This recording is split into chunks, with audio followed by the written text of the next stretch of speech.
নমস্কাৰ আপোনালোক সকলোকে পুনৰবাৰ স্বাগতম জনাইছো মই মজিদ বন্ধুসকল পলকতে চাওক আজি সন্ধিয়াৰ 7টা গুৰুত্বপূৰ্ণ খবৰ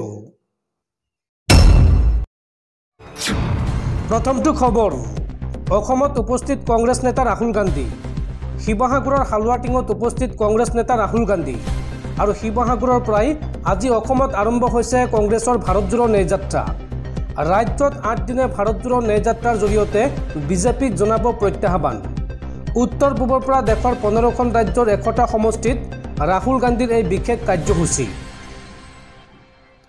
বিজেপিক প্ৰত্যাহ্বান জনাই ৰাহুল গান্ধীৰ ভাৰত জোড়ো ন্যায়যাত্ৰা নাগালেণ্ডৰ পৰা নাজিৰাৰ হালুৱাটিঙত উপস্থিত হৈছে কংগ্ৰেছ নেতা ৰাহুল গান্ধী আৰু অসমত আজিৰ পৰা আৰম্ভ হ'ল 8 দিনীয়া ভাৰত জোড়ো ন্যায়যাত্ৰা ৰাজ্যত 833 কিলোমিটাৰ যাত্ৰা কৰিব ৰাহুল গান্ধীয়ে দেওবাৰে মণিপুৰৰ থৌবলত আৰম্ভ হৈছিল ভাৰত জোড়ো ন্যায়যাত্ৰা আজি চতুৰ্থ দিনৰ কাৰ্যসূচী শিৱসাগৰৰ হালুৱাটিঙৰ পৰা আৰম্ভ হৈছে অন্যাৰ বলি হোৱা প্ৰতিজন লোকৰ ন্যায় বিচাৰি ৰাহুল গান্ধীৰ পদযাত্ৰা বিজেপি চৰকাৰৰ বিৰুদ্ধে জনমত গঠনৰ চেষ্টা ৰাহুল গান্ধীৰ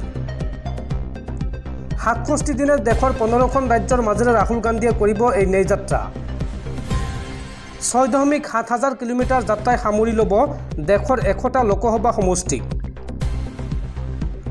অসমৰ 14টা সমষ্টি সহ উত্তৰ পূবৰ 25টা সমষ্টিক লৈ বিশেষ গুৰুত্ব কংগ্ৰেছ নেতা ৰাহুল গান্ধীৰ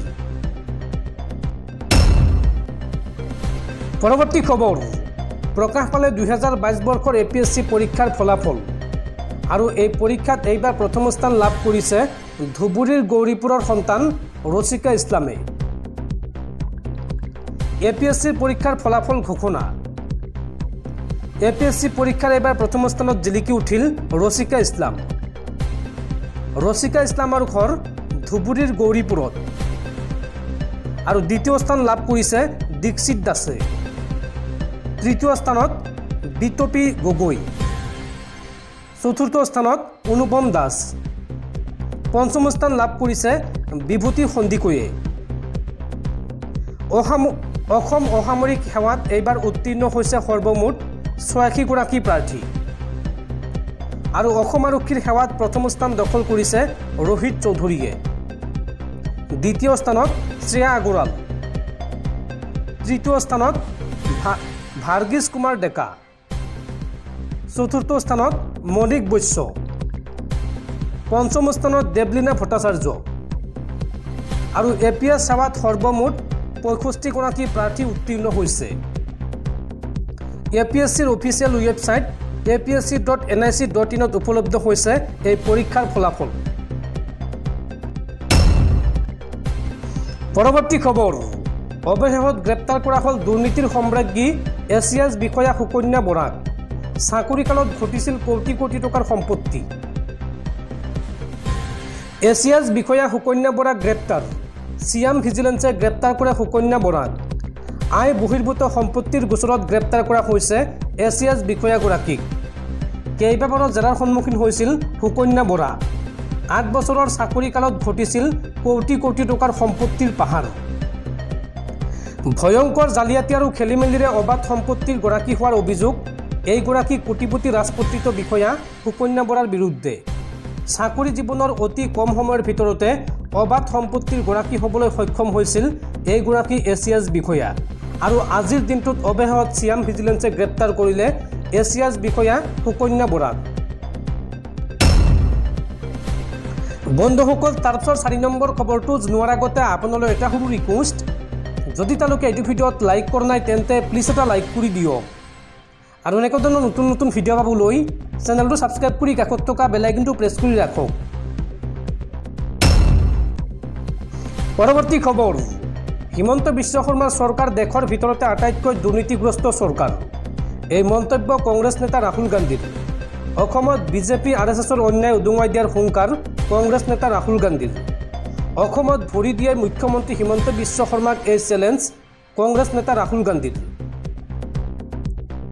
হিমন্ত বিশ্ব শৰ্মাৰ চৰকাৰ দেশৰ ভিতৰতে আটাইতকৈ দুৰ্নীতিগ্ৰস্ত চৰকাৰ অসমলৈ আহি মুখ্যমন্ত্ৰী হিমন্ত বিশ্ব শৰ্মাক চেলেঞ্জ কংগ্ৰেছ নেতা ৰাহুল গান্ধীৰ।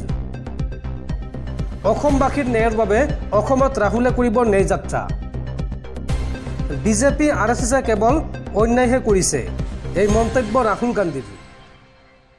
ৰাহুল গান্ধীয়ে লগতে কয় যে অৰ্থনৈতিক, সামাজিক আৰু ৰাজনৈতিক অন্যায় কৰিছে বিজেপি RSSে।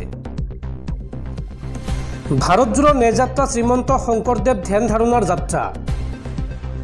শংকৰদেৱে সকলোকে একগোট কৰাৰ বাবে যাত্ৰা কৰিছিল। অসমত বিজেপি RSSৰ অন্যায় উদঙোৱাৰ হুংকাৰ কংগ্ৰেছ নেতা ৰাহুল গান্ধীৰ। হিমন্ত বিশ্ব শৰ্মাৰ চৰকাৰ দেশৰ ভিতৰতে আটাইতকৈ দুৰ্নীতিগ্ৰস্ত চৰকাৰ। অসমত উপস্থিত হৈ এই মন্তব্য কৰিছে কংগ্ৰেছৰ যুৱৰাজ ৰাহুল গান্ধীয়ে। পৰৱৰ্তী খবৰ, অহা 22 জানুৱাৰীত বন্ধ থাকিব দেশৰ 5খন ৰাজ্যৰ স্কুল, কলেজ, চৰকাৰী কাৰ্যালয়। ৰাম মন্দিৰৰ প্ৰাণ প্ৰতিষ্ঠাৰ বাবেই এই বন্ধৰ আহ্বান জনাইছে দেশৰ 5খন ৰাজ্যৰ চৰকাৰে। অহা 22 জানুৱাৰীত বন্ধ থাকিব দেশৰ 5খন ৰাজ্য। 5খন ৰাজ্যতে ছুটি ঘোষণা 5খন ৰাজ্যৰ চৰকাৰৰ। 22 জানুৱাৰীত বন্ধ থাকিব সুৰাৰ দোকান। 22 জানুৱাৰীত উত্তৰ প্ৰদেশত বন্ধ থাকিব সকলো শৈক্ষিক প্ৰতিষ্ঠান। উত্তৰ প্ৰদেশত বন্ধ থাকিব সুৰাৰ বিপণী। মধ্যপ্ৰদেশ চৰকাৰেও কৰিছে বন্ধৰ ঘোষণা। এই ঘোষণা কৰিছে মধ্যপ্ৰদেশৰ মুখ্যমন্ত্ৰী মোহন যাদৱে। 22 জানুৱাৰীত মধ্যপ্ৰদেশত ড্ৰাই ডে ঘোষণা কৰা হৈছে আৰু গোৱাতো 22 জানুৱাৰীত ছুটি ঘোষণা কৰা হৈছে। চৰকাৰী কৰ্মচাৰী আৰু শিক্ষাখণ্ড বন্ধ ৰখাৰ আহ্বান জনাইছে গোৱা চৰকাৰে। এই ঘোষণা কৰিছে গোৱাৰ মুখ্যমন্ত্ৰী প্ৰমোদ সাৱন্তে। ছত্তীশগড় চৰকাৰে 22 জানুৱাৰীৰ দিনা কৰিছে বন্ধৰ ঘোষণা। চৰকাৰী স্কুল আৰু মহাবিদ্যালয়সমূহ বন্ধ ৰখাৰ বাবে আহ্বান জনাইছে চৰকাৰে। হাৰিয়ানা চৰকাৰেও 22 জানুৱাৰীত স্কুল বন্ধ ৰখাৰ বাবে আহ্বান জনাইছে। 22 জানুৱাৰীত অযোধ্যাত ৰাম মন্দিৰৰ প্ৰাণ প্ৰতিষ্ঠাৰ বাবেই দেশৰ এই 5খন ৰাজ্যই দিলে এই বন্ধৰ আহ্বান। পৰৱৰ্তী খবৰ, ন্যায় বিচাৰি যোৱা অংকিতাক সাক্ষাৎ নকৰিলে কংগ্ৰেছৰ যুৱৰাজ ৰাহুল গান্ধী আৰু তাৰ পিছতে আৱেগিক হৈ কান্দি উঠিল কংগ্ৰেছ নেত্ৰী অংকিতা দত্ত। ৰাহুল গান্ধীয়ে আৰম্ভ কৰা ভাৰতজোৰা ন্যায় যাত্ৰাই মণিপুৰ, নাগালেণ্ড অতিক্ৰম কৰাৰ পাছত বৃহস্পতিবাৰে উপস্থিত হয় শিৱসাগৰ জিলাত।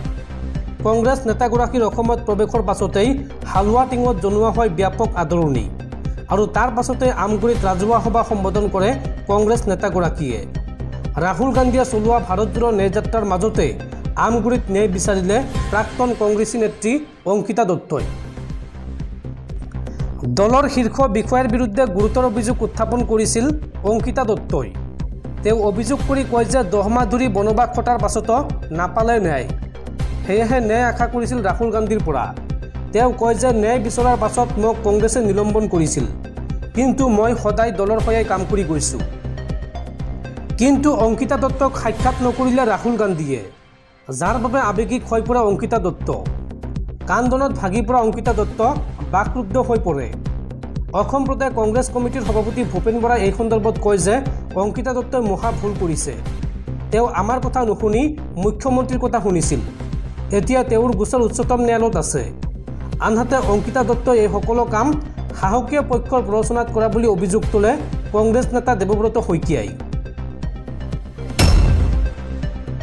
পৰৱৰ্তী খবৰ, IPS বিষয়া তথা SP আনন্দ মিশ্ৰৰ ঠাইত নতুন SP আহিল লখিমপুৰলৈ। অৰ্পণা এনক লখিমপুৰৰ নতুন SP হিচাপে দায়িত্ব আৰু IPS বিষয়া আনন্দ মিশ্ৰক পুলিচ হেডকোৱাৰ্টাৰলৈ ক্লজ। এতিয়ালৈকে ৰাজ্যৰ গৃহ বিভাগে গ্ৰহণ কৰা নাই আনন্দ মিশ্ৰৰ পদত্যাগ পত্ৰ। আনন্দ মিশ্ৰৰ ঠাইত লখিমপুৰলৈ আহিল নতুন SP। লখিমপুৰৰ SP হিচাপে IPS বিষয়া অৰ্পণা নট্ৰজনক দায়িত্ব দিয়া হৈছে। দেৰগাঁও পুলিচ একাডেমীৰ অধ্যক্ষ হিচাপে আছিল IPS বিষয়া অৰ্পণা এন।